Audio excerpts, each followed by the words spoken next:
कहानी शुरू होती है काफी साल पहले एक शहर से जहाँ के किंग का नाम होता है एक्टोन। यहाँ पर एक्टोन काफी ज्यादा क्रूर होता है और सबके ऊपर रूल करता है। वो यहाँ पर एक जगह पे खुदाई करवा रहा होता है जहाँ पर उसे एट्रियम नाम के एक एलिमेंट की तलाश होती है।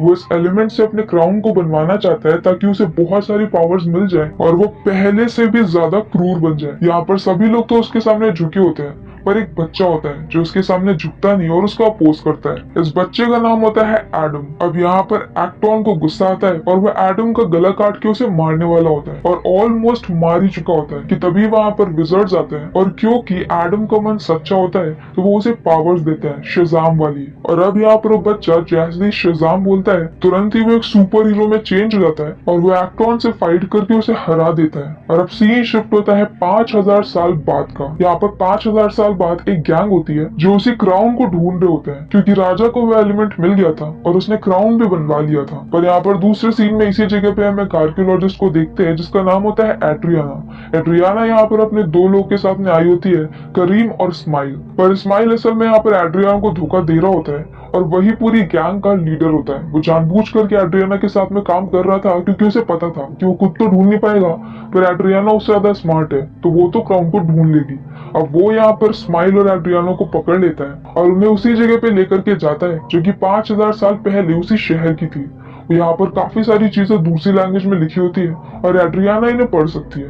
वो उसमें से एक चीज को पढ़ती है जिसपे लिखा होता है शज़ाम। अब यहाँ पर जैसे ही वो शज़ाम बोलती है तुरंत ही वहाँ पर एडम जिंदा हो जाता है और उसी जगह पे आ जाता है और वो एक एक करके सबसे फाइट करने लगता है और एड्रियाना को भी बचा रहा होता है। यहाँ पर वो गैंग के मेंबर उसके ऊपर एट्रियम वेपन का यूज करते हैं और इस वजह से एडम कमजोर हो जाता है। मतलब एट्रियम उसकी कमजोरी है। वो यहाँ पर बेहोश रहता है और एड्रियाना उसे लेकर के अपने घर जाती है क्योंकि उसने बेहोश होने से पहले उस वक्त वहाँ पे जितने भी लोग मौजूद थे सबको मार दिया था और स्माइल वहाँ से निकल गया था। और अब नेक्स्ट सीन में हम देखते हैं अमांडा को। अमांडा यहाँ पर वीडियो कॉल कर करके हॉकमैन को ये बोलती है कि उसे एडम को पकड़ना होगा क्योंकि वो काफी ज्यादा पावरफुल है और इतने ज्यादा गुस्से में है कि उसे सही गलत कुछ पता नहीं चल रहा है और बस वो हर जगह पे तोड़फोड़ मचा रहा होता है। अब एडम अपनी जस्टिस सोसाइटी ऑफ अमेरिका को लेकर के जाता है जिसमें डॉक्टर फेट, साइक्लोन ये सभी लोग होते हैं और दूसरी तरफ एड्रियाना के घर पे एडम मिलता है एड्रियाना के बेटे से। लेकिन तभी वहां पर एक बार फिर से वही गैंग के मेंबर आ जाते हैं और वो एड्रियाना के बेटे के ऊपर अटैक करते हैं। एड्रियाना और उसका बेटा दोनों खतरे में होते हैं तो एडम उन्हें बचा लेता है और उस वक्त वहां पर मौजूद गैंग के सारे मेंबर्स को मार देता है। और इसके बाद यहाँ पर आती है जस्टिस सोसाइटी ऑफ अमेरिका। उन्हें फर्क नहीं पड़ता कि एडम सही लोग को मार रहे हैं गलत लोग को, उन्हें बस एडम को रोकना होता है। तो वो लोग एडम से फाइट करने लग जाते हैं पर एडम की पावर उनसे कहीं ज्यादा होती है तो वो लोग उसे रोक नहीं पाते। दूसरी तरफ एडम को बचाने के लिए एड्रियाना चाहती है डॉक्टर फेट से मिलने के लिए। तब डॉक्टर फेट उसे ये बोलते हैं कि एडम ने तुम्हें कोई सच नहीं बताया, पूरा सच अलग है।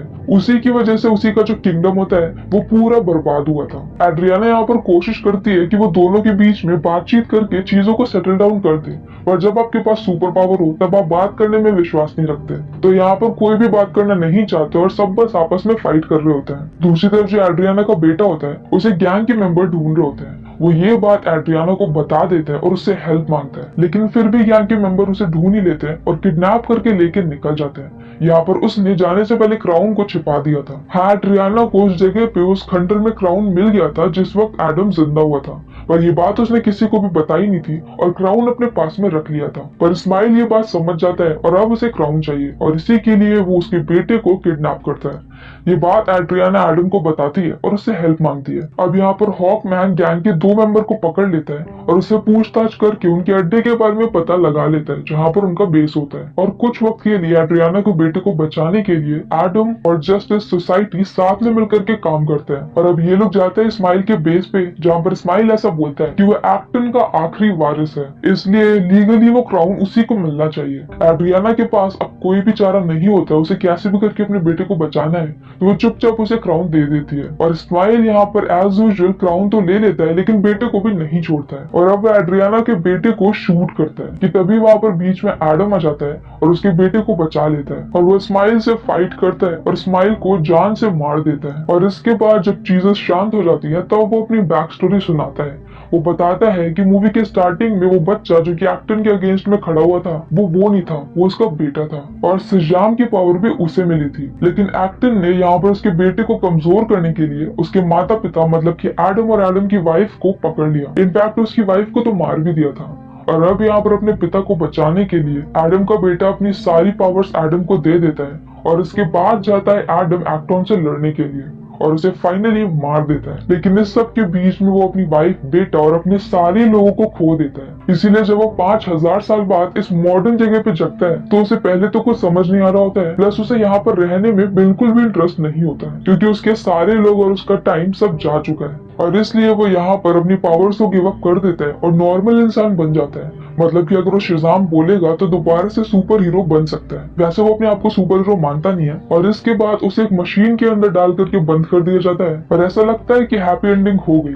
कि तभी हम नेक्स्ट सीन में देखते हैं कि क्योंकि क्राउन के ऊपर ऐसा लिखा था death is the only way to live, तो मतलब कि स्माइल को क्राउन को पहन करके मर जाना था ताकि उसकी डेथ हो जाए और उसके बाद वो सेव बैक बन करके वापस आए। और होता भी ऐसा ही है, वो यहाँ पर सेव बैक बन करके वापस आता है और डॉक्टर फेट को इन सारी चीजों का अंदाजा हो जाता है। वो फ्लैशेस में ये देखते हैं कि हॉकमैन मर चुका है और अगर उन्हें हॉकमैन को बचाना है तो उन्हें अपने आप को कुर्बान करना होगा। तो अब जब यहाँ पर सेव बैक का हमला होता है तो सभी लोग मतलब जस्टिस सोसाइटी उससे लड़ने के लिए जाते हैं, लेकिन डॉक्टर फेट यहाँ पर एक शील्ड बना लेते हैं और बाकी सबको बाहर ही रोक देते हैं और वो अकेले सेबैक से लड़ने के लिए शील्ड के अंदर जाते हैं। उनका प्लान यही होता है कि वो अपने आप को सैक्रिफाइस कर देंगे।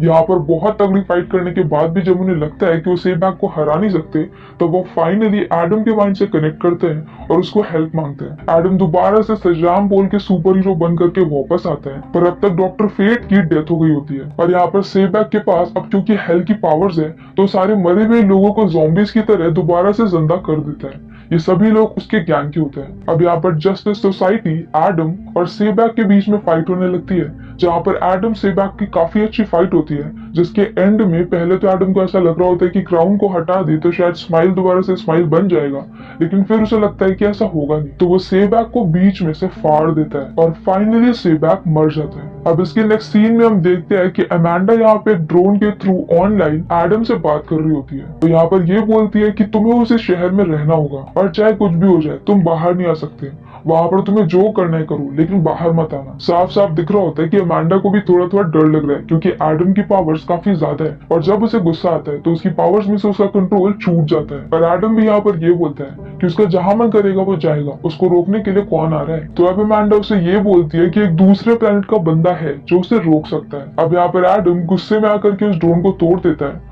और धुएं के बीच में से हम देखते हैं सुपरमैन को, जो कि यहाँ पर एडम से बात करने के लिए आता है। वैसे तो रेड वाले शाज़ाम के पास में भी सेम पावर है, पर वो इतना मैच्योर नहीं है कि वो एडम को हरा सके। और इसी के साथ ये कहानी यहीं पर खत्म हो जाती है।